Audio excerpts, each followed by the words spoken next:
Hi there. I'm Reverend Wilma Wig, and I'm delighted to be here with you worshiping through the Deborah's Tree Ministry. I was ordained in 1990 in the General Convention of the Swedenborgian Church, and just recently I retired from active ministry, so it gives me special pleasure to have the opportunity to be here with you in worship. And I would like to begin by opening the Word. And I have a virtual candle. And I am going to begin by reading to you from the Word. And this is from Matthew 5. You are the light of the world. A town built on a hill cannot be hidden. Neither do people light a lamp and put it under a bowl. Instead, they put it on its stand, and it gives light to everyone in the house. In the same way, let your light shine before others, that they may see your good deeds and glorify your Father in heaven. And I would like to read from Swedenborg.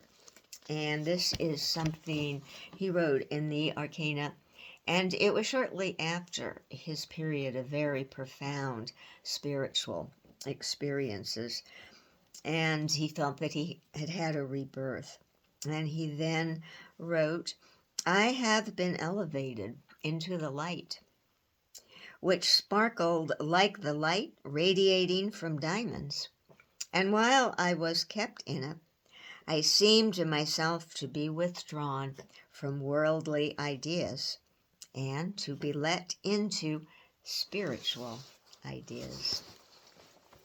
This video that I'm recording this evening is scheduled to be posted on Deborah's Tree website this coming Thursday, December 23rd.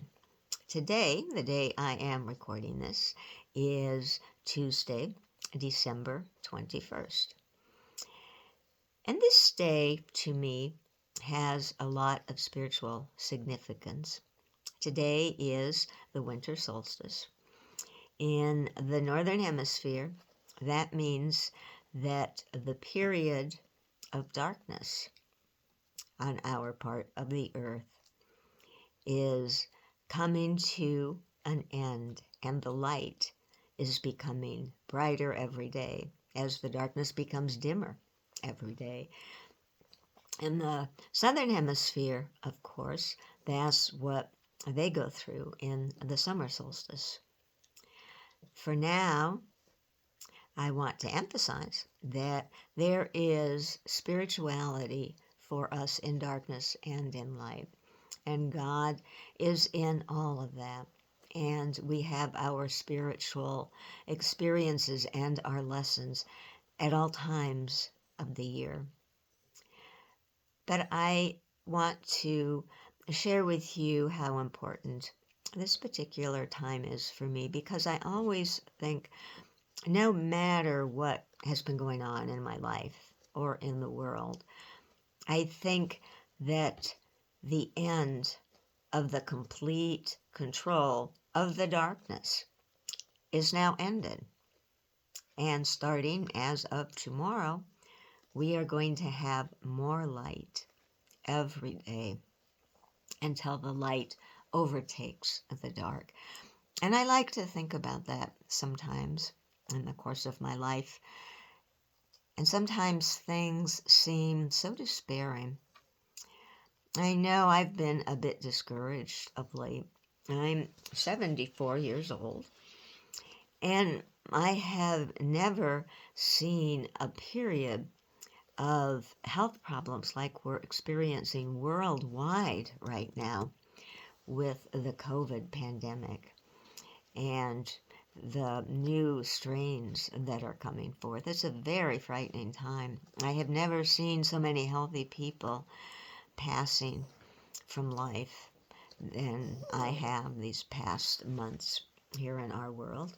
And this, by the way, is my friend Cocoa Puff, who is joining us in worship today. So I think about the light coming into the world when I think about so many things that feel like they are heavy and difficult to understand, difficult to see through. I think that too politically, in that I have never seen a time in the United States that has been so divisive politically, where there's been so much fighting, so much disagreement. And to me, that feels like more divisiveness, more anger than we would experience when there is more light. It feels to me like the lightness of our country is fading a bit, and I'm experiencing and feeling more of the darkness. That's why today is powerful for me, because I think whatever darkness I'm feeling, seeing in the world, in our country, in my life, I can always remember that no matter how dark it becomes, the light starts to come in.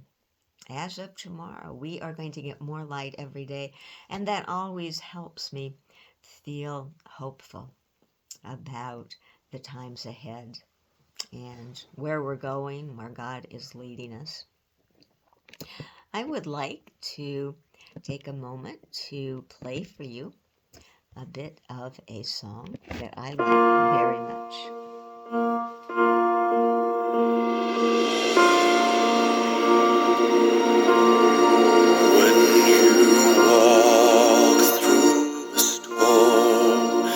Hold your head up high and don't be afraid of the dark.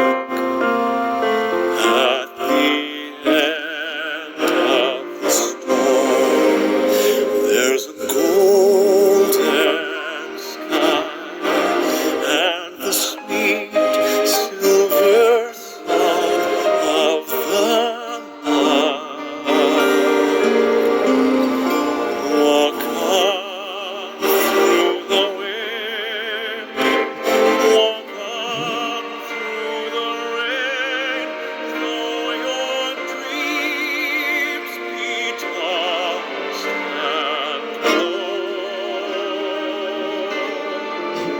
Walk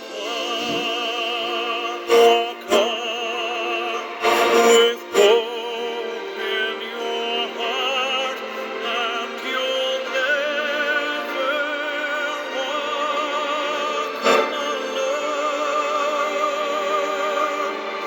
You'll never walk alone. Important words to remember. So, for those of you in the Northern Hemisphere, join me in welcoming the return of the light and the fading of the darkness. If you're in the Southern Hemisphere, you're experiencing more darkness and less light. And that too is part of God's plan and is filled with lessons for the time ahead. But wherever you live, this is the Christian season of Christmas and rebirth. And I wish you a very blessed Christmas for you, your family, and your friends. And I'm going to close the word, and I'm shutting off the light candle, and I am leaving you with my deepest blessings for the season. Goodbye.